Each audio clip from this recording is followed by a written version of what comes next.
السلام عليكم ورحمة الله وبركاته.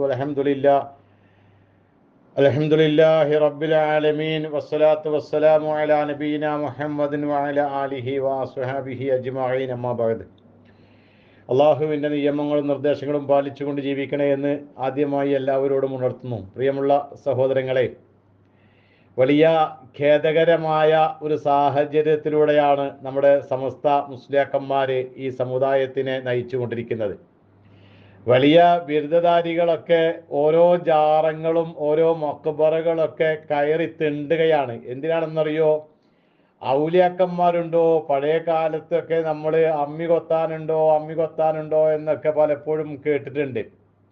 എന്നതുപോലെ ഔലിയാക്കന്മാരുണ്ടോ എന്ന് ചോദിച്ചിട്ട് കേരളത്തിൻ്റെ അങ്ങും ഇങ്ങുമുള്ള ഓരോ ജാറങ്ങളും ഓരോ മക്ബറകളും ഓരോ നേർച്ച സ്ഥലങ്ങളും മുഴുവൻ തെണ്ടി നടക്കുകയാണ്. എന്തിനാണെന്നറിയോ?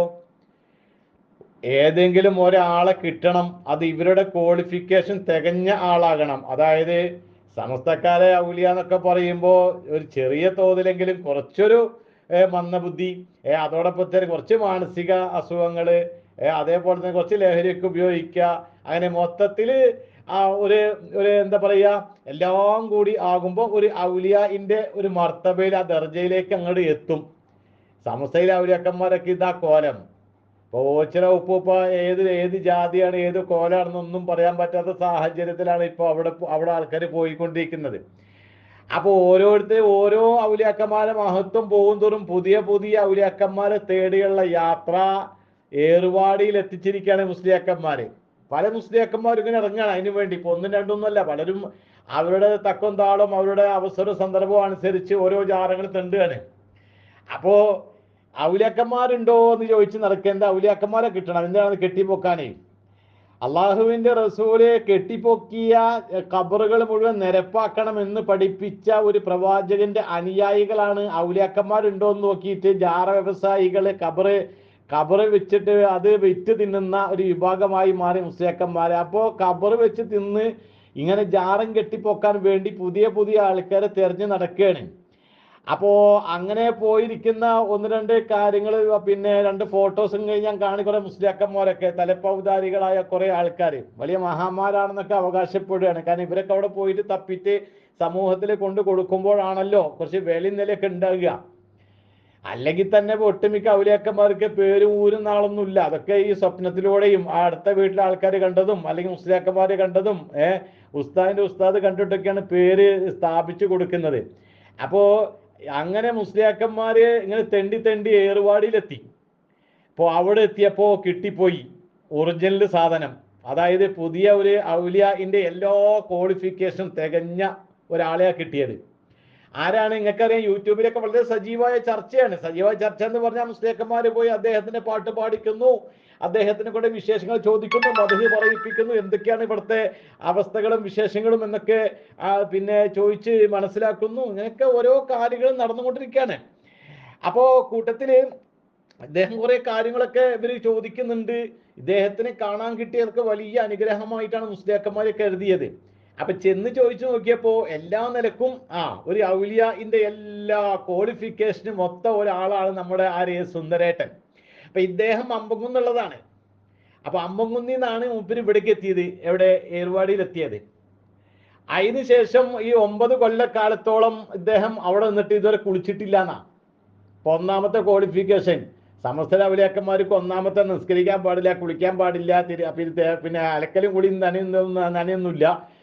പിന്നെ ഇവിടെ കാണും, പിന്നെ മക്കത്ത് കാണും, പിന്നെ മുഖത്ത് കാണും, പിന്നെ അവിടെയാണ് നിസ്കാരം. പിന്നെ എവിടെ? ഹറമില്. ഓരോ 5 വക്തിനും ഇവിടെ നാട്ടിൽ വന്ന് ഹറമിലേക്ക് പോയിക്കൊണ്ടിരിക്കുകയാണ്. ഇപ്പൊ കഥയിൽ ചോദ്യം ചോദിക്കും വേണ്ട.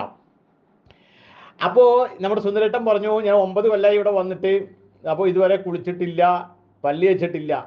അപ്പൊ കേസിലാണെന്നാ പറയുന്നത്. നമ്മൾ വിചാരിക്കും പോലെ ഹൈക്കോടതി കേസ്. ഇത് കേസല്ല, ഇത് വട്ട് കേസാണ്. അപ്പൊ കണക്കിലാണെന്നാണ് പറയുന്നത്. കേസിലാണ്, ഒന്നും പറയാൻ പാടില്ല. അപ്പൊ ചിലവർ എന്ന് ചോദിക്കുമ്പോൾ പറയും മധുവൊക്കെ പറഞ്ഞ് കുറെ ഔലിയാക്കന്മാർ കുറെ പാട്ടൊക്കെ പാടി അതിങ്ങനെ യൂട്യൂബിലിട്ട് ഒക്കെ ജനങ്ങളിലേക്ക് എത്തിക്കും. വലിയ ഇത് മുസ്ലിയാക്കന്മാർ പോയിട്ട് ഇപ്പൊ ഇതിങ്ങനെ മാന്തി ഇളക്കുന്നതിന്റെ കാരണം വെച്ചാൽ ജനങ്ങൾക്ക് അറിയണം ഇങ്ങനെ പുതിയ ഒരാൾ വരാനുണ്ട്, ഇദ്ദേഹം മരിച്ചാൽ എന്തായാലും ഒരു ജാറും ഉറപ്പാണ്, ഇത് ജനങ്ങൾക്ക് എത്തിക്കണം. അപ്പോൾ ആധികാരികമായിട്ട് കാര്യങ്ങളൊക്കെ ചോദിക്കുകയാണ്. അപ്പോൾ ചിലവർ പറയുമ്പോൾ ആള് മധുഹൊന്നും പറയൂല. അതായത് കണക്ക് ഞങ്ങൾക്ക് ഓർഡർ ഇല്ല എന്നാണ് പറയുന്നത്. കുളിക്കാൻ ഓർഡർ കിട്ടിയിട്ടില്ല, 6 കൊല്ലമായതായി കുളിച്ചിട്ടില്ല ആള് കുളിച്ചിട്ട്. അപ്പം തന്നെ ഇപ്പം എത്ര കൊല്ലം മുമ്പേ കെട്ടിപ്പോക്കേണ്ട സമയം കഴിഞ്ഞെന്ന് അറിയോ? 6 കൊല്ലമൊക്കെ കുളിക്കാണ്ടിരിക്കുക എന്ന് പറഞ്ഞാൽ വലിയ മർത്തം, വലിയ ദർജയാണത്. അതേപോലത്തെ പല്ല് വെച്ചിട്ട് 6 വർഷമായി. അതെന്താ ചെയ്യാത്ത? കണക്കിലാണ്. ഇപ്പോൾ കണക്ക് വേണം. ആ കേസ് ഇപ്പൊ കേസിലാണ്. അപ്പൊ ഈ കണക്കും കേസൊക്കെ ഉള്ളത് കൊണ്ട് മഹാമാരി അനുവാദം കൊടുക്കാതെ മദ്ഹ് പറയാനും പറ്റില്ല, കുളിക്കാനും പറ്റും, തിരുമാനും പറ്റൂല, പല്ലും തേക്കാൻ പറ്റൂല, നാട്ടിൽ പോകാനും പറ്റൂല. ഇതാണ്. അപ്പൊ മൊത്തത്തിൽ ഒരു മാനസിക വിഭ്രാന്തിയുള്ള ആളാണ്. ഏറുവാടിൽ മൊത്തം മാനസിക വിഭ്രാന്തിയുള്ള ആൾക്കാരൊക്കെ ചങ്ങലക്കിട്ട് പൂട്ടിയിട്ട് അടുത്ത കാലത്ത് പിന്നെ വെന്ത് മരിച്ച് കുറെ എണ്ണം അങ്ങനെ മരിക്കണ്ടായി. അപ്പൊ ഇങ്ങനെയുള്ള ഈ ചൂതാട്ടത്തിന്റെ കേന്ദ്രങ്ങളൊക്കെ ശരിക്കും പറഞ്ഞാൽ ആത്മീയതയുടെ പേരിലാണ്. ഇതൊക്കെ അടച്ചു പൂട്ടാൻ വേണ്ടിയിട്ട് പിന്നെ അധികാരികൾ രംഗത്ത് വരുന്ന പറയാനുള്ളത് എന്താണെന്നറിയോ? ഇതൊക്കെ വിശ്വാസികളെ വെച്ച് ചൂഷണം ചെയ്യാണ്. എന്ത് പ്രശ്നങ്ങളും എന്ത് പ്രയാസങ്ങളും എന്ത് ദുരിതങ്ങളും യാതനകളും മനുഷ്യനുണ്ടാകുന്ന എല്ലാ പ്രശ്നങ്ങളും അള്ളാഹുവിനോട് പറഞ്ഞാൽ അത് പരിഹരിക്കപ്പെടും. അള്ളാഹു ആ പ്രാർത്ഥന കേൾക്കും. അതാണ് വിശ്വാസം. അതില് പിന്നെ തർക്കമുണ്ടാകാൻ പാടില്ല. അതില് വ്യതിചലിച്ചു കഴിഞ്ഞാൽ പിന്നെ ആദർശം ഇല്ലെങ്കിൽ പിന്നെ അതിൽ കാര്യമില്ല. പിന്നെ മുസ്ലിം എന്ന് പറയാൻ പറ്റൂല. അത് ഏത് മുസ്ലിംമാരാണെങ്കിലും ഏത് തങ്ങന്മാരാണെങ്കിലും ഒക്കെ കണക്ക് തന്നെ. ആദർശം ഇല്ലെങ്കിൽ പിന്നെ എന്താണ് ഇപ്പൊ ഇതിൽ കാര്യം? അപ്പൊ ഈ ഔലിയാക്കന്മാരെ തെണ്ടി നടക്കുകയാണ് ഇപ്പൊ വരും. അപ്പൊ കണക്കിലാണ് മൂപ്പര്. ആദ്യം സുന്ദരേട്ടൻ കണക്കിലാണ്. ഇനി കണക്കൊക്കെ മാറുമ്പോഴേക്കും ഒരു പരിധിയാകും. ഇപ്പോൾ തന്നെ 6 വർഷമായിട്ട് 9 വർഷം അവിടെ എത്തിയിട്ട് 6 വർഷമായി പല്ല് തേച്ചിട്ട്, 6 വർഷമായി കുളിച്ചിട്ട്.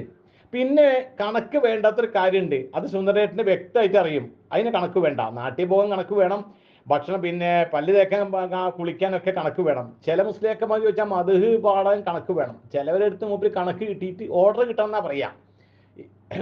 ഈ കണക്ക് എന്ന് പറയുന്നത് എന്താ? ഓർഡർ കിട്ടണം.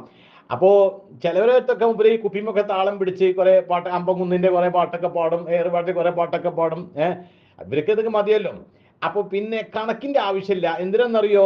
ഫുഡ് അടിക്കാൻ ഒരു കണക്കും വേണ്ട, ഒരു കേസും വേണ്ട, ഒരു ഓർഡറും വേണ്ട. അത് മൂപ്പർക്കറിയാം. കണക്ക് പണി പാളും. ഇത് ഈ ഭക്ഷണം കഴിക്കാൻ വേണ്ടി കണക്ക് കിട്ടാൻ വേണ്ടി കാത്തു നിന്നാൽ പണി പാളും എന്ന് സുന്ദരേട്ടനും അറിയാം. അപ്പോ ഭക്ഷണത്തെ കഴിക്കുന്ന കാര്യത്തിൽ മാത്രം കണക്കിന്റെ ആവശ്യം വരുന്നില്ല. പിന്നെ എല്ലാ കാര്യത്തിലും മഹാമാരുടെ എന്തുണ്ട്? കണക്ക് ആവശ്യമുണ്ട്. ഞാൻ മുപ്പര് ഇപ്പൊ കേസിലാണെന്നാ പറഞ്ഞത്. നമ്മൾ ഒറ്റയടിക്ക് കേസിലാണെന്ന് പറഞ്ഞപ്പോൾ നമ്മളെ ഹൈക്കോടതിയിലോ അല്ലെങ്കിൽ സുപ്രീം കോടതിയിലോ അല്ലെങ്കിൽ നമ്മുടെ മുനിസിപ്പൽ കോർട്ടിലോ ഒക്കെ കേസ് കൊടുത്തിട്ട് ആ കേസിന് വന്നു എന്നുള്ള ധാരണ പെട്ടെന്ന് തോന്നി. ഞാൻ കേസിലാണ് എന്ന് പറയുമ്പോൾ സത്യത്തില് ഈ മുസ്ലിയാക്കന്മാര് ഇങ്ങനെയുള്ള, ഇവർക്ക് ജാതി മതമൊന്നും പ്രശ്നമല്ല, അവർക്ക് മരിച്ചു കിട്ടണം എന്ന് മാത്രമേ ഉള്ളൂ. അങ്ങനെ ഇപ്പൊ മരിച്ചു കിട്ടിയ സുന്ദരേട്ടന്റെ ഒരു കബറ്, ഒരു ജാറം ഓക്കെയാണ്. ഓച്ചിറ ഉപ്പ എന്ന് പറഞ്ഞത് എങ്ങനെ എന്തല്ല എത്ര കബറുകള്, ആളറിയാത്ത കബറ്, ജാതി പിന്നെ മുസ്ലിമാണോ എന്നറിയാത്ത കബറ്. ചില കബറിലൊന്നും ആളില്ലെന്നാ പറയുന്നത്, മൺകൂന മാത്രമാണ്. അതിന് മുകളിൽ പട്ടിട്ടിട്ട് നിലവിളക്ക് വെച്ച് ഒരു കെട്ട് തിരിയും 1 മീറ്റർ തുണിയും വെച്ചിട്ട് വിരിച്ച് പിന്നെ നേർച്ചപ്പെട്ടൊക്കെ വെച്ച് പൈസ ഉണ്ടാക്കുക. ഇത് വിശ്വാസികളെ ചൂഷണം ചെയ്യാണ്. ഞാൻ നേരത്തെ പറഞ്ഞതുപോലെ ആത്മീയ ചൂഷണം ചെയ്ത് ജീവിക്കുന്ന മുസ്ലിയാക്കന്മാരാണ്. അവർക്കിത് ജാറ വ്യവസായമാണ്. അവർക്ക് ഇന്നല്ലെങ്കിൽ നാളെ ഓരോ ഡെഡ് ബോഡി കിട്ടിക്കൊണ്ടേയിരിക്കണം. എന്തിനാണെന്നറിയോ? ഇത് കെട്ടിപ്പൊക്കാൻ. നിങ്ങൾ ആലോചിക്കണം. കാരണം കെട്ടി ഉയർത്തപ്പെട്ട എല്ലാ ഖബറുകളും തകർക്കണമെന്ന് അള്ളാഹുവിന്റെ റസൂൽ പഠിപ്പിച്ചതാണ്. അത് അലി റളിയല്ലാഹു അൻഹു നിർദ്ദേശിച്ചതാണ്. ഹദീസിൽ നമുക്ക് കാണാം. ഖബർ ഒരു ചാനൽ കൂടെ ഉയർത്താൻ പാടില്ല. അത് പഠിച്ച ആശയമുള്ള, ആദർശമുള്ള, അത് പഠിപ്പിച്ച ഒരു പ്രവാചകന്റെ അനുയായികളാണ് ഔലിയാക്കന്മാരെ തേടിയിട്ട് ജാറം പിന്നെ തോറും തെണ്ടി നടക്കുന്നത്. എന്നിട്ട് ഓരോ ഔലിയായിനെയും ഇങ്ങനെ പിന്നെ പരിചയപ്പെടുത്തുക, എന്നിട്ട് കൊണ്ടുവരിക. അത് മുസ്ലിമാണോ നോക്കണ്ട, അവർക്ക് മദ്ഹ് കിട്ടിയാൽ മതി. മദ്ഹ് കിട്ടണം, കുറച്ച് അല്പം സ്വല്പം മാനസികമൊക്കെ ഉണ്ടാകണം. അങ്ങനെയൊക്കെ കിട്ടിക്കഴിഞ്ഞാൽ ഇവർക്ക് ഏറെക്കുറെ എന്താണ്, ഇവർക്ക് എല്ലാ ദർജയും ഒത്തിട്ടുണ്ട്, എല്ലാ മർത്തബയും ഓക്കെ ആയിട്ടുണ്ട്. ഇനിയിപ്പോ കാലക്രമേണ ഒരു ജാറം പ്രതീക്ഷിക്കാം. അപ്പൊ നിങ്ങൾ ചോദിക്കും, സുന്ദരേട്ടന്റെ ജാറാണോ? ഇവർക്ക് എന്ത് സുന്ദരേട്ടൻ? ഇവർക്ക് സുന്ദരൻ മരിച്ചു കിട്ടിയാൽ മതി. ഇപ്പൊ പുതുപൊന്നാണി, ഞാൻ വെറുതെ പറയല്ലേ, എത്രയോ ഉദാഹരണങ്ങളുണ്ട് കേരളത്തിലെ പുതുപൊന്നാണി. അത് വന്നത് മുസ്ലിമാണെന്ന് അറിയില്ല, വെള്ളത്തിൽ കൂടെ വന്നു, അങ്ങനെ കെട്ടിപ്പൊക്കി, അത് അവിടെ പൈസ ഉണ്ടാക്കാൻ തുടങ്ങി. അങ്ങനെ എവിടേക്കും ഇത് കിട്ടിയാൽ മതി. അതായത് മരിച്ചു കിട്ടണം, ഒരു ഡെഡ് ബോഡി കിട്ടിയാൽ മതി. ഈ രാജ്യത്ത് ഇപ്പോ എത്രയോ പിന്നെ മതവിഭാഗങ്ങളുണ്ട്. അവർക്കൊന്നും ഡെഡ് ബോഡിയുടെ ആവശ്യം വരുന്നില്ല. ഡെഡ് ബോഡി വേണ്ടത് ആർക്കാണ്? മുസ്ലിമിനാണ്. എന്താണെന്ന് പറയുക, ഒരു പള്ളിക്ക് ഒരു ജാറം അനിവാര്യമാണ്. അപ്പൊ ഇതാണ് അവസ്ഥ. ഇപ്പോൾ ഏർവാടി വരെ എത്തിയിട്ടുണ്ട്. അത് കൂടാതെ പല മുസ്ലിയാക്കന്മാരും പല ജാറങ്ങളും പരിചയപ്പെടുത്തുന്നുണ്ട്. അപ്പോ തികച്ചും ജൂതായിസമാണത്. ഇപ്പം ഈ നടത്തുന്ന പരിപാടി ഓരോരുത്തരെ പോയിട്ട് മാനസിക രോഗികളുടെ പോയിട്ട് മദ്ഹ് പറയിപ്പിച്ചിട്ട് അത് ജനങ്ങളിലേക്ക് എത്തിക്കുന്ന ഒരു സ്വഭാവം. ഇത് വെച്ചിട്ട് പൈസ ഉണ്ടാക്കാൻ കുറേ മുസ്ലിയാക്കന്മാർ. അപ്പൊ ഇതൊക്കെ തന്നെയാണ് ഇസ്ലാമിനെ വികൃതമാക്കുന്നത്. അപ്പൊ ഇവരൊക്കെ ഇസ്ലാമിനെ വിറ്റ് തിന്നാണ്. വിശ്വാസികളുടെ സമയവും അവരുടെ പണവും കൊള്ളയടിക്കുക ഇത് ജനങ്ങളിലേക്ക് എത്തിച്ചിട്ട്. അതുകൊണ്ട് പ്രിയമുള്ള സഹോദരങ്ങളെ, ഈ മുസ്ലിയാക്കന്മാർ കാട്ടിക്കൂട്ടുന്ന ഈ ജാറ വ്യവസായം ഉണ്ടല്ലോ, അല്ലെങ്കിൽ അതിലേക്ക് ക്ഷണിക്കുന്ന കുറെ കാര്യങ്ങൾ, അതിലൊന്നും നിങ്ങൾ ഉൾപ്പെടാൻ പാടില്ല. കാരണം ഇത് അള്ളാഹു റസൂലും പഠിപ്പിച്ച കാര്യമല്ല. ഈ ചൂഷണം, ഈ ജാറം കെട്ടി പൊക്കുക, നിലവിളക്ക് വെക്കുക, മുല്ലപ്പൂവ്, അതേപോലെ പട്ട്, തിരി, അതേപോലെ വെളിച്ചെണ്ണ, കോഴി, ഇങ്ങനെയുള്ള കുറേ കാര്യങ്ങളുണ്ടല്ലോ, ഇതൊന്നും ഇസ്ലാം പഠിപ്പിച്ച കാര്യമല്ല. അപ്പോൾ നമ്മൾ മുസ്ലിം ആണെങ്കിൽ മുസ്ലിമിന്റെ ചില ആദർശങ്ങളുണ്ട്, അതനുസരിച്ച് ജീവിക്കണം. ഇത് അറബി കോളേജൊക്കെ പഠിച്ച് വലിയ ബിരുദമൊക്കെ എടുത്തിട്ട് ജാറം തന്നെ നടന്നാൽ ഇപ്പം എന്താ പോലെ ഇസ്ലാമും ഇവരായിട്ട് എന്താ ബന്ധമുള്ളത്? ഒരു ബന്ധമില്ല. അപ്പൊ അള്ളാഹു കാത്തു രക്ഷിക്കട്ടെ ഈ വിഭാഗത്തിൽ നിന്ന്. അതുകൊണ്ട് പ്രവാചകന്റെ ആദർശത്തിലേക്ക് മടങ്ങുക, ഖുർആനിലേക്ക് മടങ്ങുക. ഇസ്ലാമിന്റെ തനതായ ഒരു ശൈലിയുണ്ട്, ആ ആദർശമുണ്ട്, അതിലേക്കാണ് നമ്മൾ മടങ്ങേണ്ടത്. അതിനുവേണ്ടി നമ്മൾ ജീവിക്കേണ്ടത്. അല്ലാതെ ജനങ്ങളെ ചൂഷണം ചെയ്ത് കൊള്ളയടിച്ചിട്ട് ജീവിക്കുന്നത് അത് ഇസ്ലാം അല്ലല്ലോ. അതൊരു പിന്നെ ചൂതാട്ടാണ്. ഇതിനൊക്കെ വലിയ വേറെ എന്തെല്ലാം കാര്യമുണ്ട്, അതിന് പൊക്കൂടെ? ഈ ജാറം കെട്ടിപ്പൊക്കാൻ ഇങ്ങനെയുള്ള ഓരോരുത്തരെ കണ്ടുപിടിച്ച് മദ്ഹ് പാടി ജനങ്ങളിലേക്ക് എത്തിക്കാൻ വല്ല കാര്യമുണ്ടോ?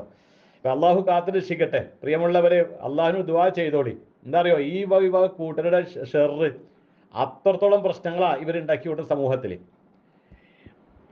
എല്ലാവരും പ്രാർത്ഥിക്കാം ഇവരുടെ ഷെറിനെ തൊട്ട് കാത്തു രക്ഷിക്കാൻ വേണ്ടിയിട്ട്. ഷിർക്ക് ബിദ്അത്ത് വലിയ വിഷയമാണ്, അത് വലിയ ഗൗരവമുള്ള വിഷയമാണ്. അപ്പൊ ജനങ്ങളെ ചൂഷണം ചെയ്യാനുള്ളൊരു മാർഗമായിട്ടാണ് ഇപ്പോൾ ഈ ജാറ വ്യവസായം മുന്നോട്ട് പോകുന്നത്. അതിങ്ങനെ തടിച്ചു കൊടുക്കുന്നുണ്ട്. ഇൻഷാ അല്ലാഹ് അത് പിന്നൊരു അവസരത്തിൽ ഞാൻ പറയാം, തടിച്ചു കൊടുക്കലൊക്കെ. ഇൻഷാ അല്ലാഹ്. അള്ളാഹു അനുഗ്രഹിക്കട്ടെ. അസ്സലാമു അലൈക്കും വറഹ്മത്തുള്ളാഹി വബറകാതുഹു.